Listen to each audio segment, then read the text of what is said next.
always thinking I know everything. I'm the one who should be grateful. I know he's not the type to mess me around. He's just slow, really. Plus, he's stubborn. Do you know what's inside that prepackaged food? Those unhealthy ultra-processed foods high in sugar, salt or unhealthy fats can lead to diseases.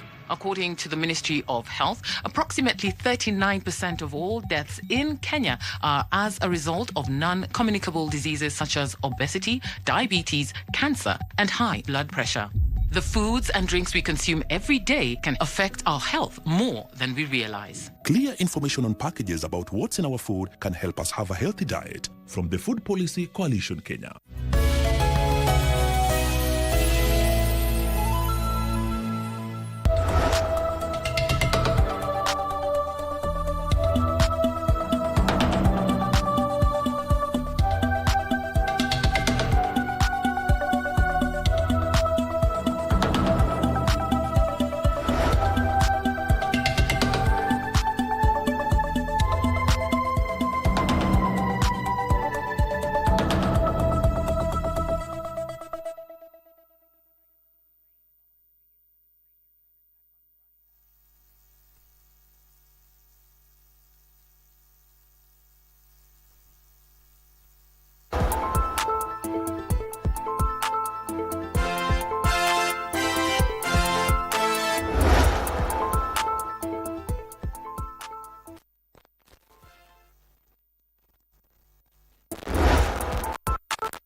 A very good afternoon from wherever you are joining us. This is the Lunchtime News. My name is Yambo. On a day that the transport system in Kenya, can I say that, is paralyzed across the country after the Matatu Owners Association called the strike after the increase of fuel prices. And so right now we want to look at the Matatu Owners Association had a presser this morning, and my colleague, that is Timothy Kipnusu, is on standby to just bring us what they said today. But all in all, what they're saying is that the Matatu strike will continue until the government addresses their, their heed to their demands. Let's get more with Timothy Kipnusu. On what has happened today. Yesterday we were with you, and we promised you that we would keep our withdrawal from the country until that time when the government agrees to lower the price of petroleum products. Today, you have seen it for yourself. We have carried out a very peaceful mgomo. Mgomo wetu ni wa amani. We want to make sure that the government understands that without lowering the price of petroleum products, inchi itasimama. Diesel is what drives an economy. And if the price of diesel goes up, the price of everything goes up. The Kenyan, what the politician likes to call the common mwananchi, is hurting from every corner. We have reached the maximum. There is no more price elasticity. You can't push, you can't change the prices of commodities and services anymore. The government has headroom to lower the price of petroleum products, especially diesel. We don't have an option as a country at this point. Where we have reached a point at which our services have become so expensive that even trying to increase the prices doesn't work anymore. You cannot increase the price of fare. You cannot increase the price of drilling boreholes. It is impossible. Hata mama mboga hawezi fikisha mboga kwa soko tena. So today we are only urging the citizens of this country to join us in protesting the unending rise in the price of fuel. It is affecting everybody. It is not only affecting the matatus, the trucks, the borehole drillers. It is affecting every single Kenyan. And we are asking every Kenyan of goodwill to participate in this mugomo. to make government understand that you cannot push taxation and prices of commodities beyond what is possible for the Kenyan. And I want to say two things with regard to the price of petroleum products. Number one, the taxation, there's too much taxes in our petroleum products. And if you look at other countries and compare the taxes that have been put in the petroleum products vis-a-vis that of Kenya, we are at the highest level. Number two, the Petroleum Development Levy was intended to cushion Kenyans in times of crisis like now. But guess what has happened? They have chosen to subsidize one product heavily. It's called kerosene. That kerosene is being sold as though it is a mwananchi product. Hakuna mtu anatumia mafuta taa kwa manyumba zetu siku hizi. Hiyo mafuta taa ndio ile kitu mnasikianga inaitwa jet fuel. They are subsidizing the cost of flying. How many Kenyans fly? Ni wachache sana. Why would you take an entire PDL to one product, kerosene, and maintain the price of kerosene at 158 or something or thereabout, and then take the price of diesel, which drives the economy, to 242? An increase of more than 73 shillings in 2 months. Na jet fuel imebaki since January. Haijaguzwa. We are only urging the government to sit down. Now, there is another narrative that is being pushed, mostly by government officers and the ones that claim to be experts. They are pushing this narrative that the price of petroleum products is being pushed by global geopolitical issues. We agree that there's war in Iran, there's a problem in the Strait of Hormuz. That cannot be gainsaid, it's fact. But nothing stops the government from lowering the taxes to cushion the Kenyans. As a matter of fact, the road maintenance levy was taken up from 18 shillings to 25. That can be removed. Nothing stops the government from removing VAT to cushion the Kenyan. Nothing stops the government from scrapping any form of taxation completely so that the Kenyan can continue with their life. Government can redistribute its own resources for maintenance of roads. It doesn't have to come from petroleum. So we urge everyone to join this mgomo and ask the government to respect the wishes of Kenyans and to ensure that the price of petroleum products comes down. Until such a day, we will stay kwa mgomo. Bei lazima ishuke. Thank you. Okay, my name's Albert Karagacha. I'm the president of Matatu Owners Association. And what we are urging the government, we know that the common mwananchi is suffering outside there. And they are the ones who increase the prices of fuel. We are urging them to sit down with us. We are ready to sit down if they are willing, so that we can see what we can be able to, what they can offer to us.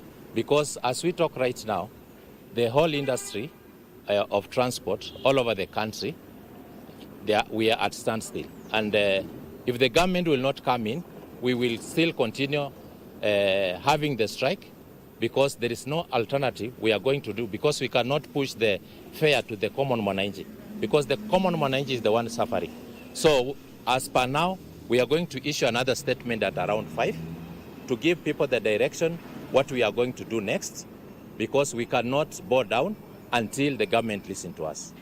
Has the government tried to reach out to you? The government has not reached us to. They've not reached out to us because we were waiting for them to talk to us. We've not heard anything from them.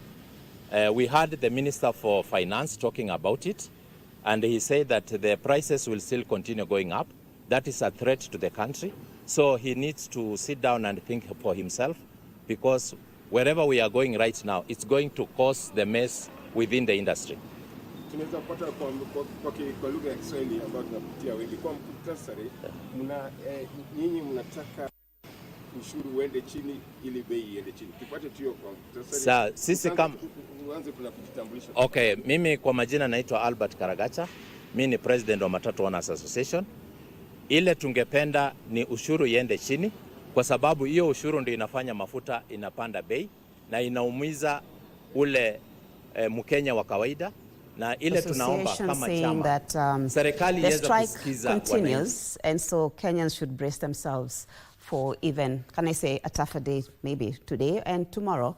But let's continue where business and transport activities have been paralyzed in most parts of the across the country. across the country following the ongoing strike by public transport operators over the rising cost of fuel. Major towns reported deserted streets, grounded matatus, blocked roads and stalled business as operators demanded government intervention. Aaron Marie with the details of that story.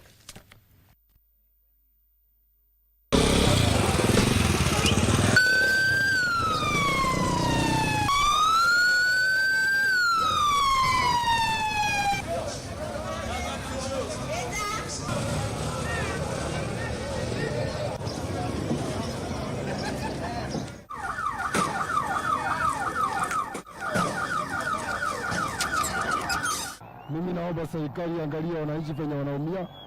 Kila pahali ukiangalia ukienda, jukumuni mengi, ukihitaji hata kununua kitu ya kukula ni shida.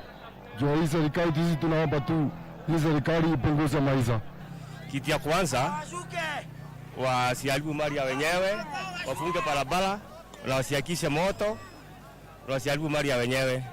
Sababu hiyo tunasindi kuharibu mali ya wenyewe, ndio tunasindi kuadhiri uchumi. Hata kama mafuta imepanda, tusipoharibu mali ya wenyewe, uchumi unateremka kidogo. Kwa wote si wote wenye tumetokea hapa ni kwa ajili moja tu, fuel imepanda. Sasa kila kitu nasikia kila kitu iko hai. Juu hadi nyanya siku hizi tunanunua moja shilingi moja ni 30. Itakosa kupanda aje? Na fuel wamepandisha. So hadi rais anafaa angalie, ajue wananchi wa chini huko kwa ground tunateseka. Mimi ni rider wa bike, lakini mase tunahangaika. Sasa sisi ni wa bike, sisi wenyewe hatuna mtu mwenye kututetea ama nini. Unajua customer mwenyewe kumwambia alipe 200, mahali alikuwa analipa 100, ni ngori manze. Tena mafuta iko juu.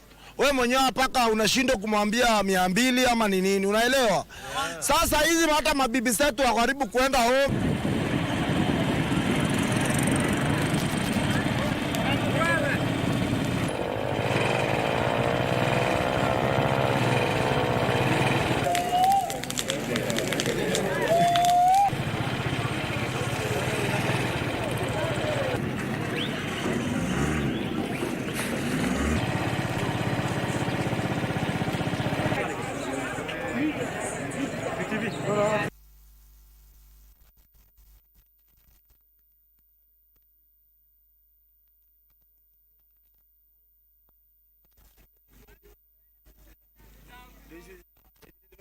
Mgomo imetatiza biashara kuendelea hapa sababu matatu zimegoma, hakuna watu, and then watu wanahangaika sababu the prices of products zimeskyrocket kabisa. Kama serikali inafaa iongelee vizuri, ipunguze bei ya mafuta ili watu waweze kujiendeleza maisha yao. Ningeomba hii bei ya mafuta tuweze kuangushiwa ili tuweze kulea mafamilia zetu. Juu kama mimi mnaona hapa, mimi ni kijana na niko siko, sina hata bibi. Nilikuwa na bibi, akaenda na watoto. Juu ya maisha kuwa ngumu. Unapata ile mahitaji anataka kukimu inakuwa ni shida. So mimi ningeomba serikali, president wetu, uweze kutuangalia sisi vijana, at least ili hata tupate mabibi. Na tuweze kujisimamisha kimaisha. Imeniadhiri. Kazi yangu iko pale na sijafungua leo. Nyumba inataka kulipwa, nataka kukula. Sasa unaona ni shida.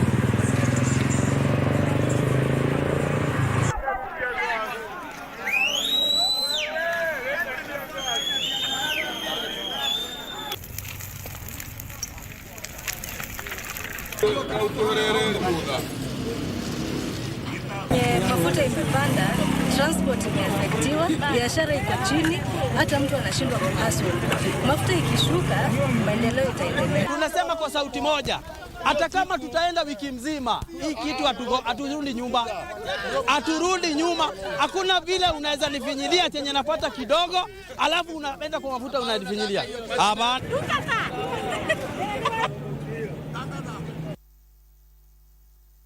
Well, those are the sentiments of Kenyans from different parts of the country, just, venting their anger or their frustration with the high fuel prices that has affected not just the transport system, but also the cost of living. So away from that, we'll be bringing you more links. So my colleagues are in different parts of the city and different parts of the country, just to bring you up to speed with what will be happening or what is happening in as far as the Matatu strike is concerned. But right about now, let's head to Kiambu, where the Jubilee delegates meeting is going on there. And Fred Matiang'i is speaking, addressing the issue of the cost of living.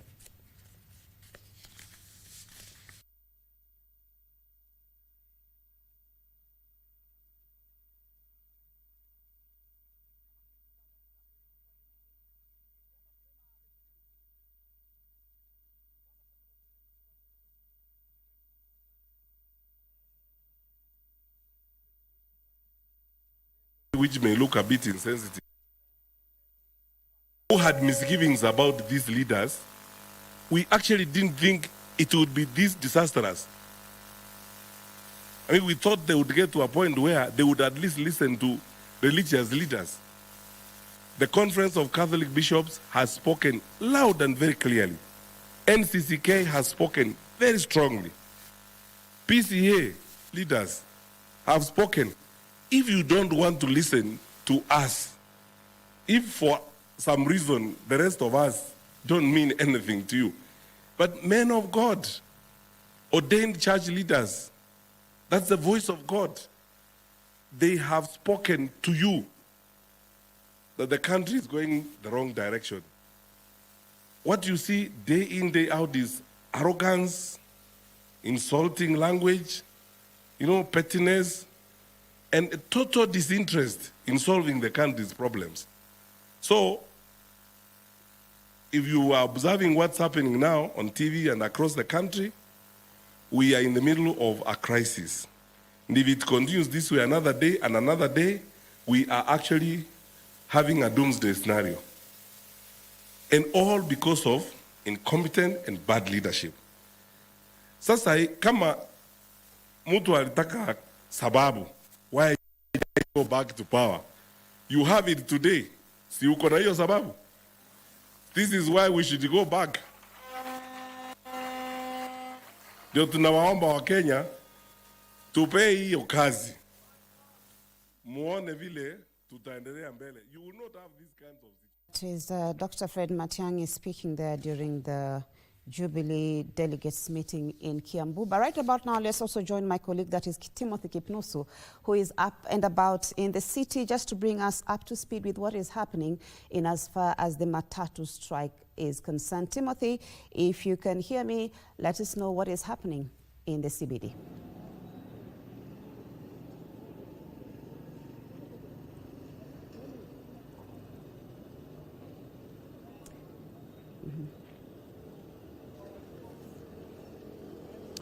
A very good afternoon to you. My colleague Yambo there at the broadcasting house. Yes, indeed. Coming to you live from Kencom bus terminal here in the Nairobi Central Business District. Just to keep tabs on what the situation here. Remember, the Association of Matatu Owners made good their threat of withdrawing their services and, of course, paralyzing transport services across the country. And of course, we've been here since morning, and a number of residents, Nairobi residents, are really frustrated with the situation. Many of them could not be able to make it to work, and for them that made it to work, they had to use a lot of money. Of course, they are using an alternative means of coming to work, that is the motorcycle, and of course the others who used rail transport.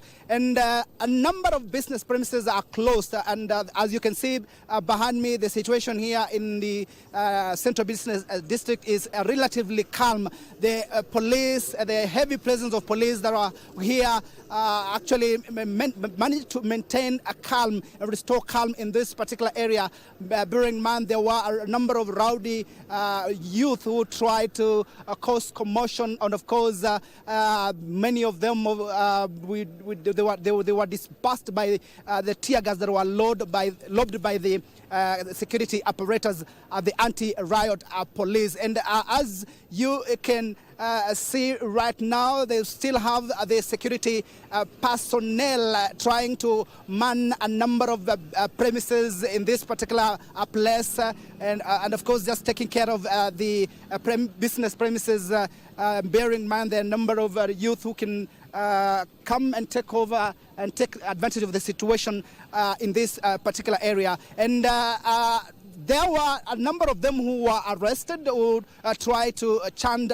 slogans of some kind of Latin that is against this particular demo that were happening in this particular central business district. And just to paint a picture of the situation, I want to have a word with one person just to tell us how he managed to arrive here in town. Just come closer here, tell us your name and ulifika town kivipi ikizingira kwamba kuna mgomo? Okay, nilifika town kukuja ni kwa mguu. There was no vehicle on the road. Okay, my name is Njogu Mwangi. Mimi naishi side za Kayore.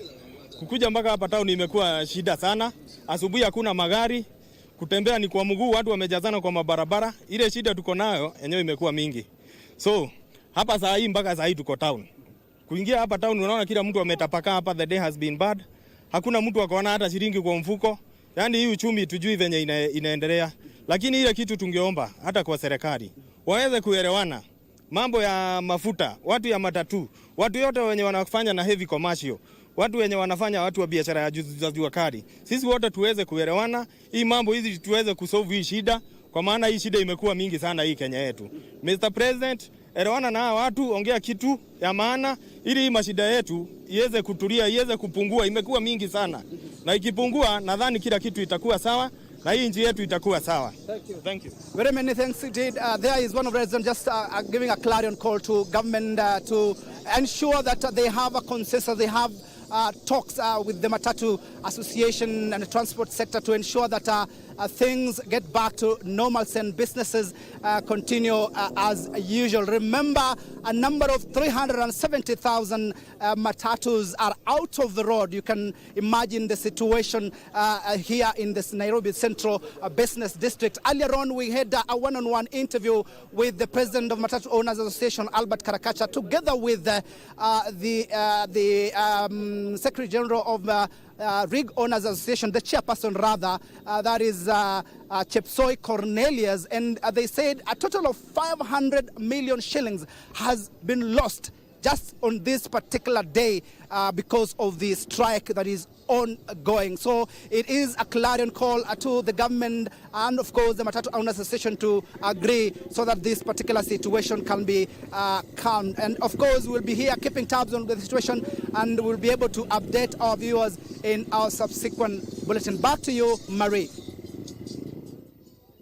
Thank you so much. That is Timothy Kipnusu reporting there from the Nairobi CBD, just telling us what is happening in as far as the Matatu strike is concerned. Definitely, the city is deserted, and of course, you can see the heavy presence of security personnel just trying to keep order in the city, even as Kenyans or Matatu owners also, just exercise their rights to, vent or at least to bring up the issues that are concerning their work. So right now we want to head to Kisumu to join my colleague, that is Wycliffe Okech, who is in Kisumu, just to let us also know what is happening there in Kisumu. Wycliffe Okech, if you can hear me, what is happening in Kisumu?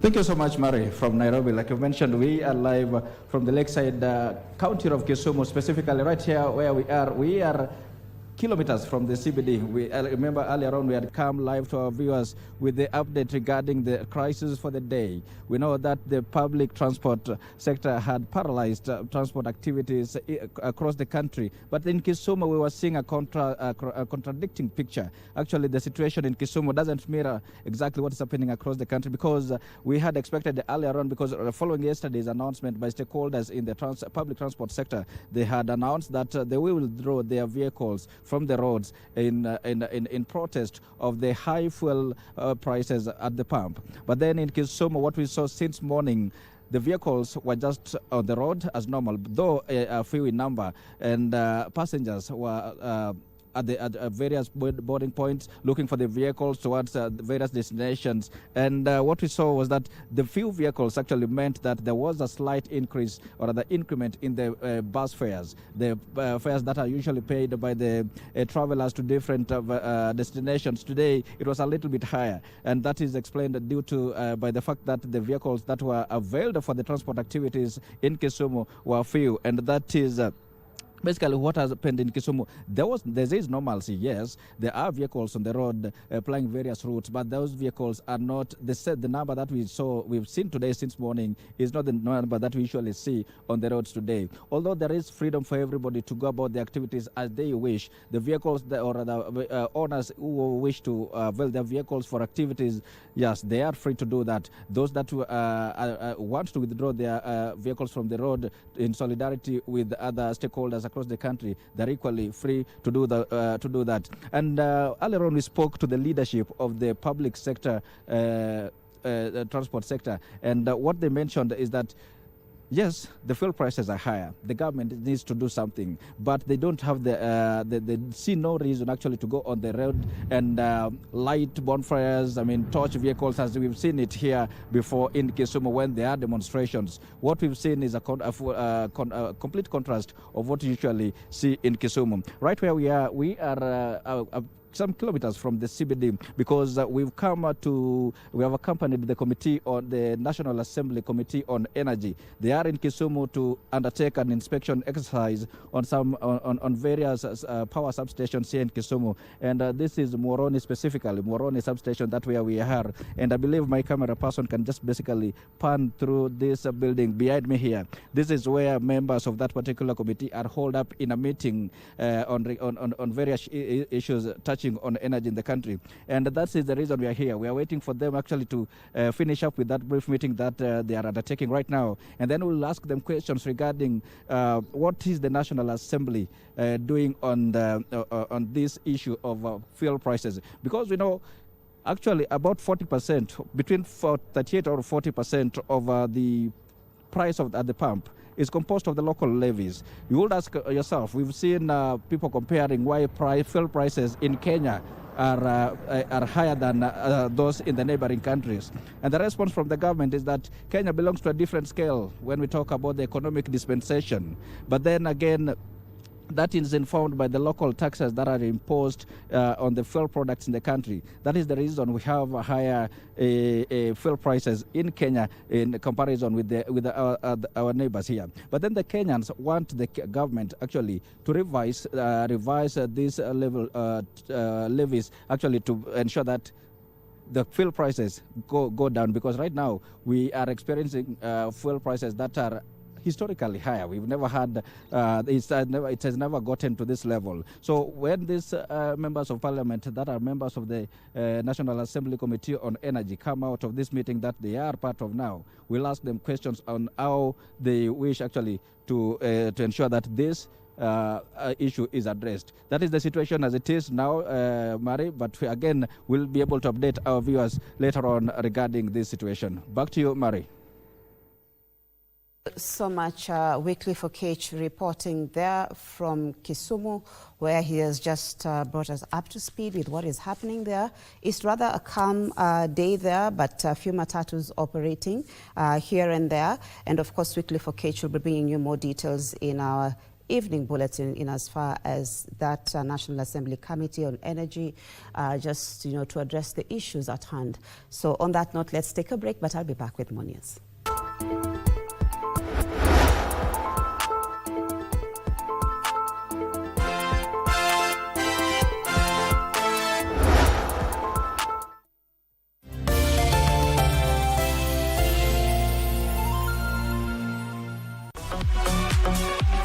A wave of culture, history, and live performance swept through Nairobi as the stage production Wayaki Wahinga continued to draw massive crowds. African Forward Concert didn't just bring music to Nairobi. It brought the entire continent onto one stage. For one night, Nairobi became Africa's capital of sound, rhythm, and culture, and every corner of the venue carried the feeling that something important was happening.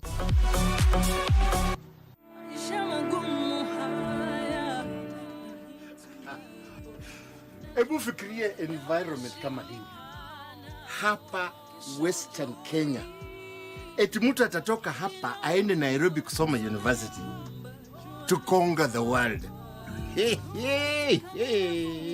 Mimi Andrew nitahakikisha hiyo ndoto imezimwa.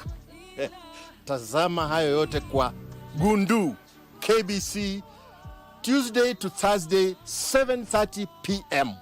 Leo sio kesho.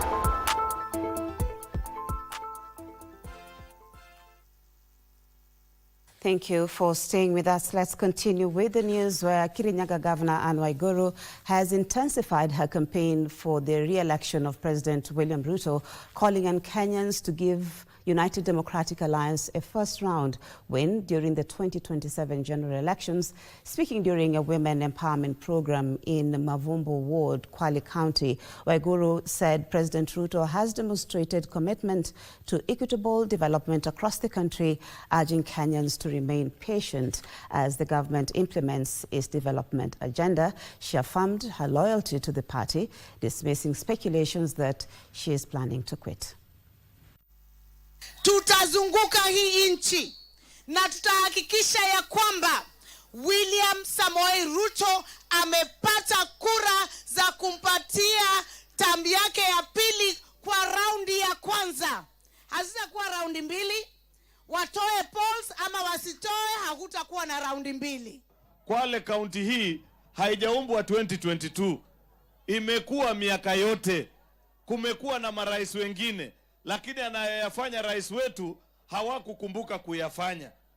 Na ni kwa sababu wao walikuwa wanaamini wengine kwamba kuna sehemu za Kenya zinafaa kushinda sehemu zingine. Kisha kuna wengine wenye kuzungumza na kusema ya kuwa Ruto alisema ya kuwa akiwa rais mafuta yakipanda atayapunguza. Yeye ndo wa kwanza katika marais kupunguza ile idadi ya ambayo kwamba kulipwa ya ushuru wa mafuta. And we head to Machakos, where local communities across Machakos County are experiencing meaningful growth as they receive hands-on training in modern beauty techniques and entrepreneurship. Captain Irene Dano leads the mobile training that kicks off tomorrow, targeting 800 young people who, upon graduation, will be equipped with a startup kit and a certificate. The skills range from makeup artistry, nail technology, hair braiding, and styling and barbering. The training, dubbed Glam on Wheels, will kick off at the Mavoko Ward and proceed to Masinga, Yata, Mwala, Kangundo, Matungulu, Kathiani, and finally Machakos Town. To see how far they've come and what they are engaging in. Hatutaki tu wawe ni mojawapo ya zile story watu nasikia, watu wamesoma, wamehitimu, alafu certificate zimelala nyumbani. So hii tutafuatilia, tutawapa mafunzo, tutawasaidia hata baada ya hii training kwa kupitia mtandao. Kwa hiyo watakaofungua pages zao kupitia hii empowerment ya digital, mjue kwamba Captain pamoja na Foina tutafuatilia what you're doing na tutawasaidia where we can. Inataka kuwahimiza watu wa Machakos that these skills that they are going to gain are going to be of importance because they are going to help them be independent and also help provide for their families and take care of their families. Kama mimi napenda sana hairdressing na makeup, so I'm going to do makeup na hairdressing, of which itatusaidia because now tutapatiwa everything, platform na pia kids zitatusaidia kufungua maybe biashara.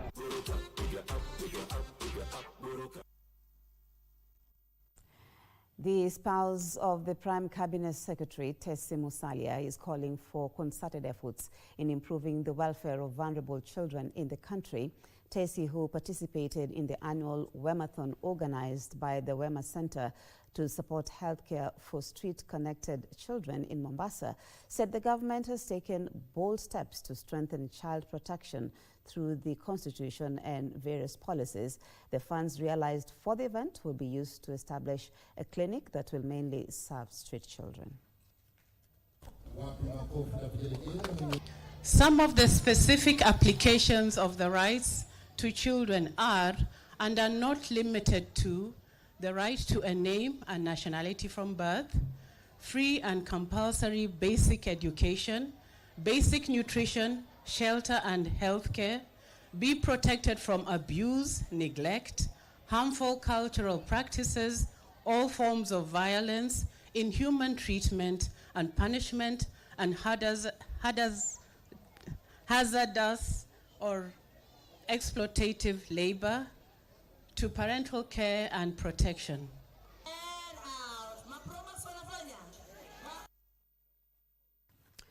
Small-scale traders in the country have been encouraged to network and enhance partnerships to boost their businesses. Harriet Chebet, the director of Harriet Botanicals and a member of Kenya Association of Manufacturers, says small-scale retail traders are experiencing difficulties selling their products in the market, stressing the need for small traders to pull together and sell their wares as a team. Speaking at the inaugural RETRAC Summit in Nairobi, Chebet said the world of business is changing and small traders must up their game to remain afloat.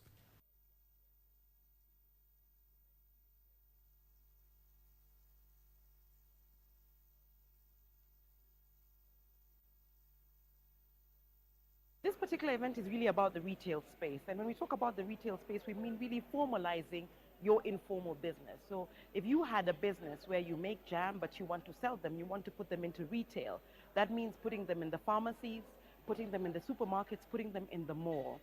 This is a very important summit, and this is a very important organization because it brings all the retailers together. This forum has been wonderful for us because we've been able to interact with some of our customers and potential customers, and it's been fantastic hearing from them the products that they like, the things that they like about what we are doing, and how we can even partner with them and do more together. It's been wonderful for us, especially in terms of exposure as well, because we got to meet a lot of potential clients. We're very happy to be part of the Retail Traders Organization with our showcasing our products to the market in terms of what we do. So we do supply and we also do retail for overall mom and baby products.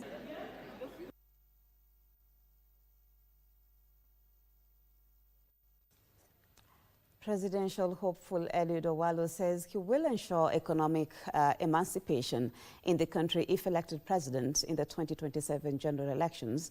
Owalo, who condoled with the family of the former Meru governor Kiraitu Murungi following the passing on of his daughter, stated that his administration will reduce the cost of living by reducing income tax from 35% to 20%, value-added tax from 16% to 10%, and lower corporate tax from 5% across the board.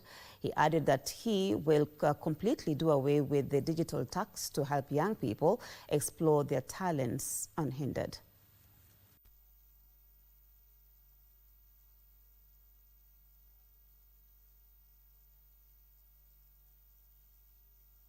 Kenya is at crossroads today. Yeah, we are dealing with spiraling debt at 12 trillion shillings. Yeah, punitive taxation. Everybody's complaining about lack of money in the pocket. Yeah, a failed education system, a health system which is not working. Youth are jobless. Our mothers and sisters don't have money to do business. So we are really at crossroads. So we really need another liberation, which is economic liberation.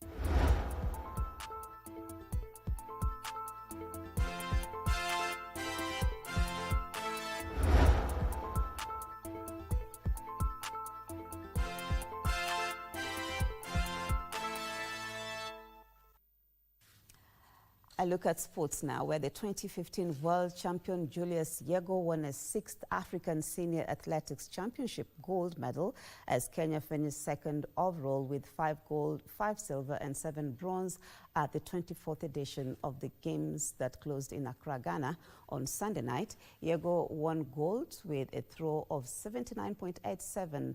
Kenya's I beg your pardon, 79.87 meters win Kenya's 4th gold in Accra. Diana Chepkemoi rounded the top podium step for Kenya after winning the women's 3,000 meter steeplechase in 9 minutes, 29 seconds. And the other gold medalists were Diana Wanza in the women's 10,000 meters, Kevin Chisang in the men's 10,000 meters, and Calvin Lottie in the men's 800 meters. The silver medalists were decathletes Edwin Toh, race walkers, that is Stephen Ndagiri and Silva Gerono, Marcy Koskei in the women's steeplechase and the men's 4x4 meters relay team. The bronze medals were won by Isaac Kimono in the long jump, Belinda Obura in the shot put, Asbel Kiprop Kemboi in the high jump, Silas Centura in the 10,000 meters, Laban Kipto in the men's 5,000 meters, the 4x4 meters mixed relay team, and the women's 4x4 relay team. South Africa topped the championships with 18 medals, comprising 9 gold, 3 silver, and 6 bronze. The next African Senior Athletes Championships will be hosted by Botswana in 2028.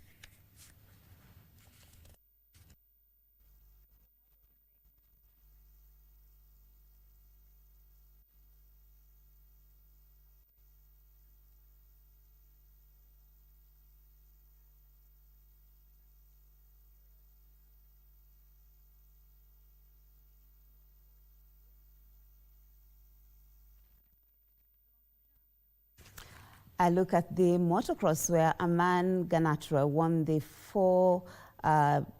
4WD category during the second round of the Sheila Across Rally Championship held at Tony Athi Racing Track, Machakos County.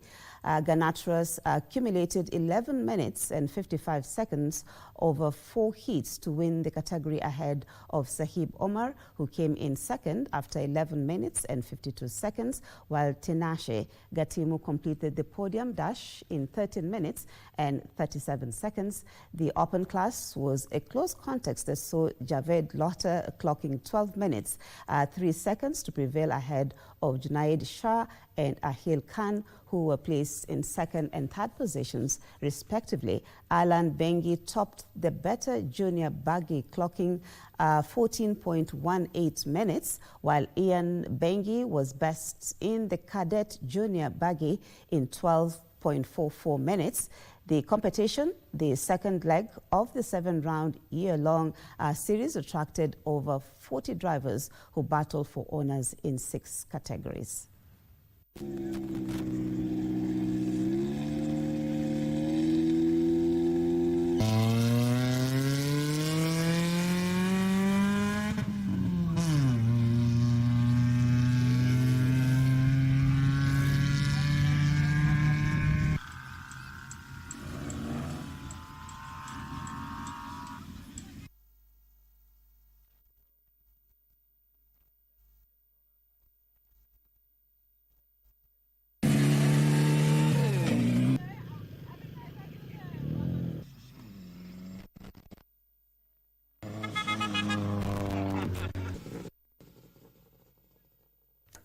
Kenya Police Bullets FC were crowned winners of the 2025-26 FKF Women's Premier League after defeating Madeira Soccer Asin 1-0 in the final league fixture held at Busia Sacco Stadium, Nairobi. Police wound up the campaign with 52 points, while Ulinzi Starlets finished second on 47 points. Kibra Women Soccer were placed third. Msimu mwaka 2025 WC Chaka ndio ambaye msimu huu kweli amefunga mabao mengi kutokana na kwa juu ya kona. Huyu Dano Chola Nyango, mwanafunzi wa shule ya wasichana ya Butere Girls. Dano Chola Nyango anapiga mechi siku ya leo. Kenya Police alikuwa ana ubora mabao tena. Police Bullets na kimbilia ngoma ile Rebecca anasakamana hapa na mbili mgongoni Diana, ni makumi mgongoni hapa hatari Mboya. KF analinyakua lile kombe,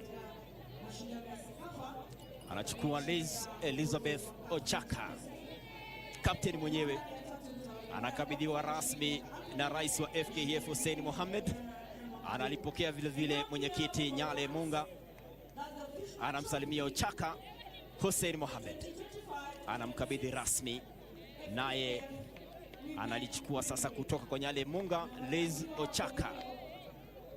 Mali ya timu ya taifa Kabumbu Harambee Stars, anaiweka pembeni kushoto, pembeni kulia, analinyanyua kweli kweli hapa. Mabingwa mwaka 2025 26 Kenya Police Bullets wamelinyakua kwa mara ya 3 mfululizo katika historia.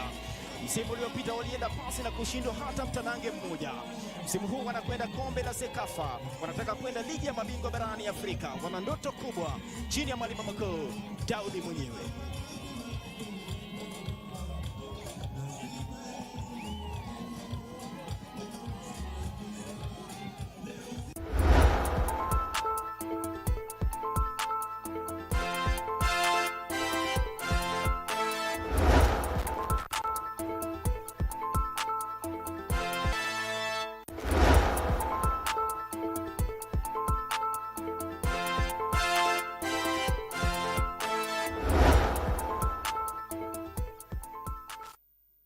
Let me bring you back again to the local news, where the Busia County Assembly Sacco has issued a stern warning to loan defaulters owing the institution over 40 million shillings, saying the risk being listed with the Credit Reference Bureau if they fail to clear their arrears. Speaking during the election of the new Sacco officials, Chairperson Gabriel Erambo expressed concerns over the rising number of defaulters, noting it was affecting the Sacco's financial stability and service delivery to members.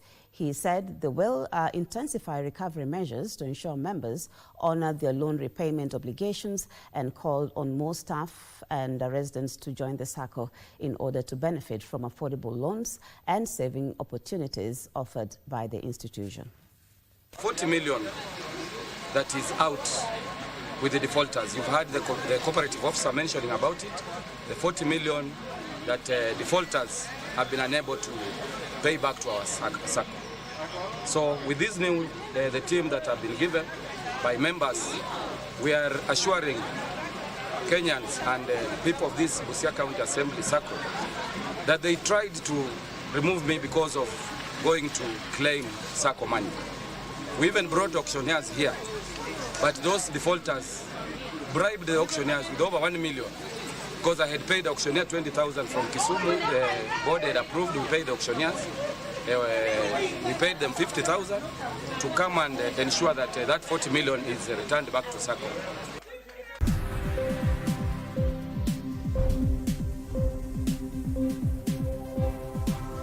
That's where we bring the news to an end this afternoon. Thank you as always for your time and your company. My name is Yambo, and of course Lancer Odingo was a sign language interpreter this afternoon. Be sure to stay tuned, because more news will be covered for you in our subsequent bulletins, that is at 7 and 9 p.m. And just keeping tabs on what is happening in as far as the Matatu strike is concerned. Until then, do have a blessed afternoon.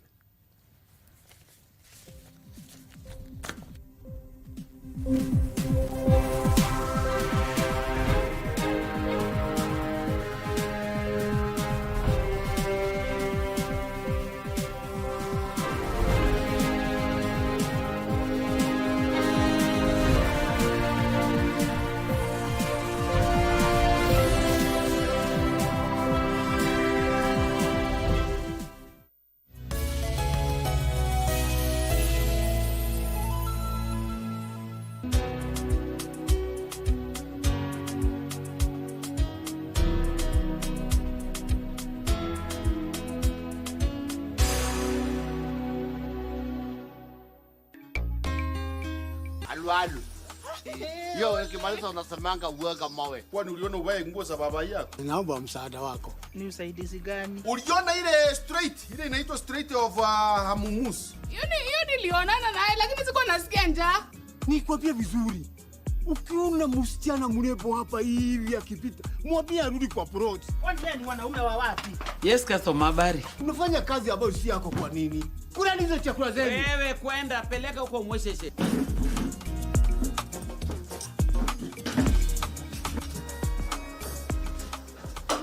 We mzee. Hii si chakula yangu. Mambo yako ikienda tu tu. Enda lete nyama ingine. Alikuja na fanya yake.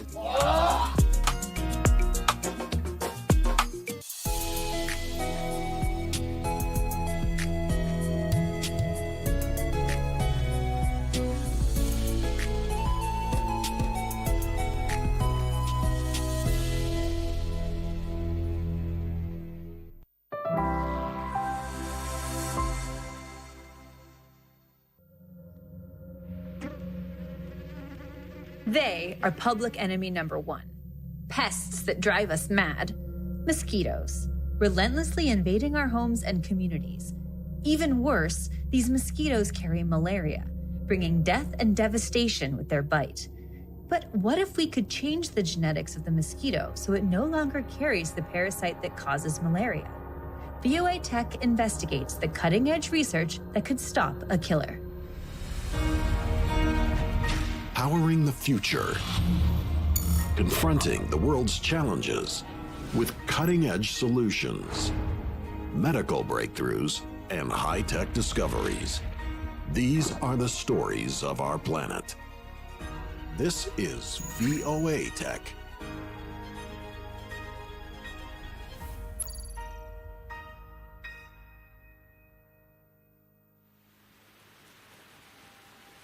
My name is Crystal Dilworth. I'm a neuroscientist with a PhD from Caltech in Pasadena, California. There are a few things in life you can count on. The sun will rise in the morning. If you leave the house without something, you'll probably need it. And this doesn't look like a lot of fun. Welcome to the Vector Genetics Laboratory at the University of California at Davis. It's 2 o'clock in the afternoon, and for the next 15 minutes, it's going to be feeding time.